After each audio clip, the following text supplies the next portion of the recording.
స్వామీశ్వరప్ప మనం ఎన్నో triple Kerala remedy ప్రేక్షకులందరూ కూడా నమస్కారం. స్వామిశనం మనం ఎన్నో రెమెడీస్ చెప్పుకుంటూ వస్తున్నాం, ఇప్పుడు కూడా ఎన్నో చేస్తూ వస్తున్నాం. మా ప్రేక్షకులందరూ కూడా ఆనందంగా ఉండాలనే ఆలోచనతో 1,30,30,000,000 రెమెడీస్ భగవంతుడు మనకి ఇచ్చారు. ఇవన్నీ కూడా మీకు తెలియజేయాలని కోరికతో ఎంతమంది గురువులు తెలియజేస్తున్నారు. మనం అవన్నీ చేసుకుంటూ వస్తున్నాం. అది కూడా చేస్తున్నాం. ఏదైనా కూడా సక్సెస్గా ఉండాలని, అందరూ కూడా బాగుండాలని కోరిక. ఓకేనా? సరే, ఎవరో ఒకరు ఏదో చెప్తుంటారు. మనము ఒక అడ్రస్ తెలియకపోతే ఎట్లా పోవాలని ఎలా అడుగుతుంటామో, ఎట్లా అడ్రస్ అడుగుతున్నాం, ఎలా పోవాలి, ఏ వర్క్ చేయాలి, ఏ విజయాలు, ఎట్లా మనం ఎలా అడుగుతున్నాం, అదేవిధంగా అడిగి తెలుసుకొని ముందుకెళ్ళడం. అంతే, అడిగి ముందుకెళ్ళడం, ఆ విధంగా చేస్తూ వెళ్ళాలి. సక్సెస్ కావడానికి ఎన్నో రకాలు ఉంటాయి, ఎన్నో చేసుకుంటూ వెళ్తుండాలి.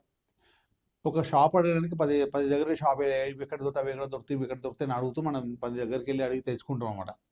మనసు జీవితం పోవడానికి ఎన్ని రకాలు అడిగి ఎన్ని రకాలు చేయాలి మంచిగా ఉండడానికి. ఓకేనా? ఇది అన్యోన్యతంగా ఉండే ఈ రెమెడీ. అంటే ఎవరైనా కూడా భార్యాభర్తలు కావచ్చు, ఎవరైనా స్నేహం పరంగా కావచ్చు, బాస్ కానీ ఇంకెవరైనా కూడా అన్యోన్యతంగా ఉంటే, ఎవరైతే దూరమైన దగ్గర, మన పిల్లలు కూడా ఎవరైనా గొడవపడి దూరం వెళ్ళిపోతారు, వారు మళ్ళీ మన దగ్గరకు వచ్చి మనతో ఉండడానికి. భార్యాభర్తలు కావచ్చు, ఎవరైనా కొంతమంది ఇవన్నీ అంటే భార్యాభర్త బ్రహ్మముడి పడి కళ్యాణమయ్యి దూరమైన వారు దగ్గరేయడానికి నేను చెప్పే వశీకరణ. ఇది ఇష్టమైన వాళ్ళ దగ్గర ఉండడానికి రెమెడీ అనమాట. దీని వశీకరణాన్ని అదే దీన్ని బ్లేమ్ చేసి ఇబ్బంది పడకండి. దాని ఇది అది వశీకరణ ఇది కాదు, ఇది కాదు. ఇది ఓన్లీ దూరమైన భార్యాభర్తలు, బ్రహ్మముడి పడి దూరమైన భార్యాభర్తలు దగ్గర కావడానికి. ఇంట్లో ఫ్యామిలీ నుంచి ఎవరైనా దూరమై వెళ్ళిపోతే వాళ్ళు మళ్ళీ మన దగ్గరకు వచ్చి మన దగ్గర ఉండడానికి ఇలాంటి ప్రయోగం అనమాట. దీని పెద్ద అది చేసుకోండి. ఓకే, ఏం లేదు. దీన్ని ఒక యంత్రం ఉంటుంది. దీన్ని సరే మీరు ఏదో ఇష్టమైనది దగ్గర రావడానికి దాన్ని వశీకరణ సంస్కృతం పేరు అనమాట. ఇష్టమైనది కారు ఇష్టమైనది రావడం, ఈ బిల్డింగ్ అయితే ఇష్టమైన రావడం, ఏదైనా ఇష్టమైన మనతో ఉండడం అన్నమాట. దాన్ని వశీకరణ అనుకోవచ్చు, ఇంకేమైనా ఏ పేరు అని పెట్టుకొని పిలుచుకోండి. దీన్ని వశీకరణకు సంబంధించిన ఒక యంత్రం ఉంటుంది. ఓకేనా? ఎవరైతే మనం కలిసి ఉండాలో, మనతో మాట వినాలో, మనతో ఉండాలో, వారిది ఒక ఫోటో, మనది ఒక ఫోటో, ఇట్లా 2 ఫోటోలు పక్కకు పెట్టేయాలి. ఇట్లా 2 ఫోటోలు పక్క పెట్టాలి. ఫోటో వెనుక వారి పేరు రాయాలి. ఎవరైతే ఫోటో ఉందో వారి పేరు రాసేసాలి. తర్వాత మన ఫోటో మీద మన పేరు రాసేయాలి. దీంట్లో మమ్మీ పేరు కంపల్సరీ, అమ్మవారి వారి పేరు వాళ్ళ అమ్మ పేరు 2 కూడా ఫోటో మీద రాసేసాలి. ఇలా స్టిక్ చేసేసాలి. టేప్ తీసుకొని స్టిక్ చేసేసి టేప్తో స్టిక్ చేసేసిన తర్వాత ఇలాంటి మామూలుగా ఒక యంత్రం రాయి, అంటే ఏం లెటర్ ఇట్లా ఏం రాయకుండా యంత్రం ఉంటుంది. దీన్ని ఇట్లా పెట్టేసి దీన్ని మొత్తం ఇట్లా ఫోల్డ్ చేసేసాలి. దీన్ని మొత్తం ఇట్లా ఫోల్డ్ చేసేస్తాం. దీన్ని మొత్తం ఇట్లా అతుకు పెట్టినట్టు ఫోల్డ్ చేసేసాలన్నమాట. ఇట్లా మొత్తం అతుకు పెట్టినట్టు ఫోల్డ్ చేసేసి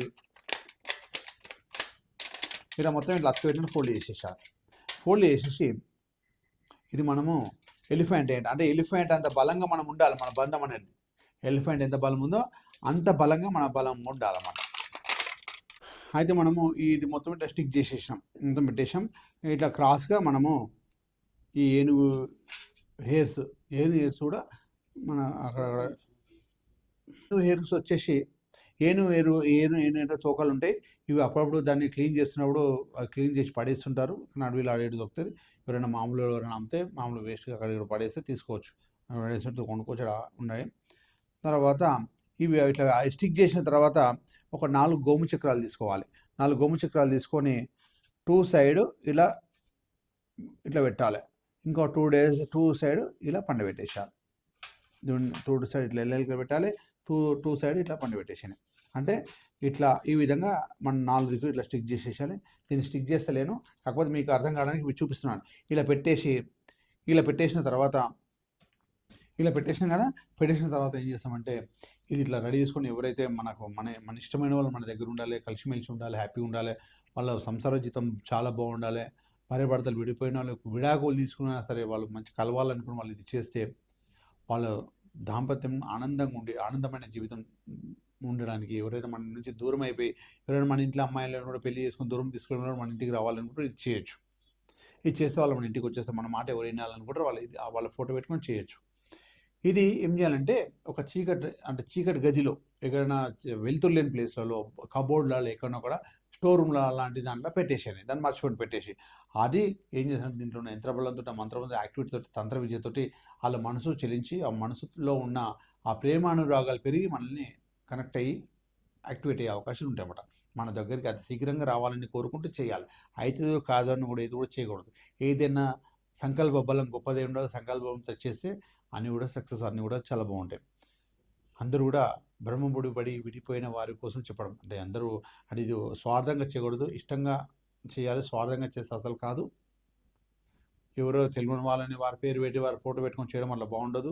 బ్రహ్మముడి బడి భగవంతుడి అనుగ్రహంతో ఏదైనా వశీకరణ రెమెడీ ఏది రెమెడీ అయినా భగవంతుడు అనుగ్రహంతో అవుతుంది. మనం చెయ్యాలి ప్రయత్నం. ఇవన్నీ చేస్తుండాలి. యాక్టివేట్ చేయాల్సిన దేవుడే భగవంతుడు. ఆ భగవంతుడు యాక్టివేట్ చేస్తే నీ వర్క్ అవుతుంది. ఎవరో ఫోటో తీసుకొచ్చి కావాలని కూడా అది నిజంగా జరిగేది ఉంటే మనకు ఆలోచన వస్తే చేయాలనిపిస్తుంది. అప్పుడే అవుతుంది. భగవంతుడు యాక్టివేట్ చేయాలి. ఇది ఒక్కటి కాకపోతే 100 చేయాలి. మనకు పని అయ్యేటట్టు. 4 చేసినాం కాలేని బాధపడకూడదు. మనకు కావాలంటే ఎంతనైనా చేస్తూ తీసుకొచ్చుకోవాలి. మనకు ఒక వస్తువు ఒక చిన్న వస్తువు మనకు కావాలనుకుంటే 10, 20 షాపులన్నీ తిరిగి తెచ్చుకుంటాం. ఏడు దొరుకుతాయి, ఎక్కడ దొరుకుతాయి. ఒక టాబ్లెట్ మనం వేసుకుని దొరకకపోతే 20 మెడికల్ షాప్‌లో అడిగి ఏడ దొరుకుతుందో తెచ్చుకుంటాం. ఒక బ్లడ్ మన గ్రూప్ బ్లడ్ కావాలంటే ఎక్కడెక్కడ మన ఆపరేషన్ ప్రాబ్లమ్ ఉంటే ఆపరేషన్ కావాలని కూడా ఒక మనకు కావాల్సిన గ్రూప్ బ్లడ్ దొరకాలంటే ఎన్ని కిలోమీటర్లైనా తిరిగి తెచ్చుకుంటాం. అంటే మనం సాధించుకోవడానికి మనకు కావాలని సాధించుకోవడానికి ఎన్ని రకాలైన చేయాలి, సాధించుకోవడానికి ప్రయత్నం చేస్తుండాలి. ఆ ప్రయత్నం చేస్తూ సైలెంట్‌గా కూకునే బదులు, ఆలోచించే బదులు ఏదో ఒకటి చేస్తుంటే కదా సక్సెస్ అనేది జరుగుతుంది. ఒక దగ్గర కూర్చోకుండా ఏదో పని చేస్తుంటే కానీ ఏదో చేస్తుంటే మనకు సక్సెస్ అనేది ముందుకు వస్తుంది. అంటే చెప్పేవాళ్ళు కూడా ఉండాలి, మనకి ఇది చేస్తే పని అవుతుందని. అది చేస్తుంటేనే మనకు ముందుకు జరుగుతుంటుంది. మీరందరూ కూడా మీరు అనుకున్న పనులు సక్సెస్ కావాలి. ఏదైతే మీరైతే చేస్తున్నారో ఆ పని దిగ్విజయంగా పూర్తి కావాలని కోరుకుంటున్నాను. మీ శివనాథ్ స్వామి శరణమయ్యప్ప.